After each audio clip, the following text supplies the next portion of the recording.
Iran पर हमले का बहुत बड़ा असर हुआ है। क्या असर हुआ ये जरूर बताएंगे। ईरान के हमले के बाद ऑयल 13% से बढ़कर $82 प्रति बैरल हो गया है, जिसका जिक्र हमारे साथ मौजूद हमारे खास मेहमान सिवाच सर भी कर रहे थे कि ये असर होगा और इस असर का होना लाजमी भी है, क्योंकि बात सिर्फ युद्ध जीत हार की नहीं है, बल्कि अंतर्राष्ट्रीय स्तर पर जो इसका असर पड़ता है वो भले ही एक दिन की देरी से पड़े, लेकिन पड़ता है। $82 प्रति बैरल देखिए कच्चा तेल यहां पर हो चुका है। इसके मायने हैं क्योंकि यही वो कच्चा तेल है जो आगे बढ़ता है और फिर रोजमर्रा की जिंदगी का वो हिस्सा बनता है, जिसमें अब बढ़ोतरी हो गई है। कच्चे तेल के दामों में 13% की बढ़ोतरी, $82 प्रति बैरल की देखिए कि एक भयंकर बढ़ोतरी फिलहाल हुई है।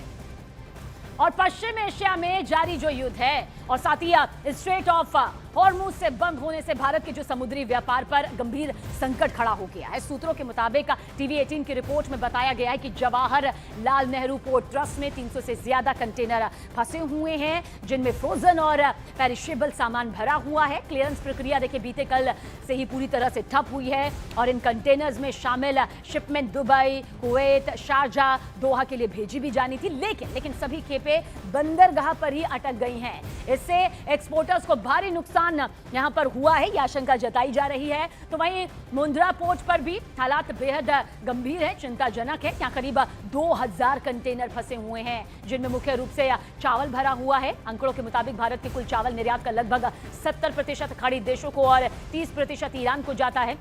ऐसे में समुद्री रास्ते बाधित होने से भारत के कृषि निर्यात और विदेशी मुद्रा आय पर इसका सीधा असर पड़ने की आशंका है। सिवाच सर, इस वक्त एक बार फिर से आपकी तरफ रुख करेंगे। हमने देखा जिस डॉलर के बढ़ने का जिक्र प्रति बैरल आपने जिक्र भी किया, 82% तक तो ये बढ़ गया। अब कच्चे तेल की वो कीमतें यहां पर सामने आएंगी जो वाकई बहुत बड़ी मुसीबतें क्या बढ़ाती हैं सर? बिल्कुल, देखो शबीना, सबसे ज्यादा नुकसान यही होने वाला।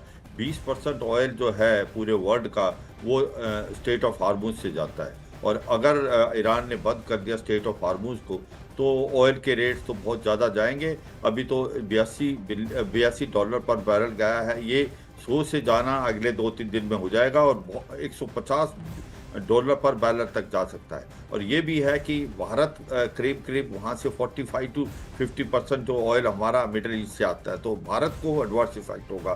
भारत का जो एक्सपोर्ट भी जाता है मिडिल ईस्ट के अंदर, जो जैसे आप बोल रहे थे राइस वगैरह, वो भी कंटेनर वहीं पर रुके हुए हैं ना। दूसरी बड़ा इम्पोर्टेंट चीज़ क्या है कि ये जो ईरान ने इन मिडिल ईस्ट की जितनी भी बेसिस हैं अमेरिका की, उस पर तो हमला किया ही है, मगर उसने कोलेटरल डैमेज जो है उन देशों पे भी किया है, जैसे सऊदी है, यूएई है, कतार है, बहरीन है और जॉर्डन है। ये क्यों किया है कि वो चाहता है कि ये इनके ऊपर प्रेशर पड़े, ये अमेरिका पे दबाव डालें और कि ये लड़ाई बंद हो। ओमान है, उसके अलावा ओमान को टच नहीं किया। वो सोचते हैं ओमान जो एक प्रकार से इनका समझौता कराने की कोशिश कर रहा था, वो एक सिंसियर एफर्ट थी। बाकी जो ये मुस्लिम वर्ल्ड है वो सारा का सारा अमेरिका के साथ है। आप देखिए कतार के अंदर जो वहाँ पर एयरबेस है, अल उदय एयरबेस, उस पर हमले हुए, नेवल फ्लीट बहरान में उस पर हुए, मगर सिविलियन कैजुअलिटी भी हुई। दुबई है, आप सभी सोचते दुबई पे क्यों हमले कर रहा है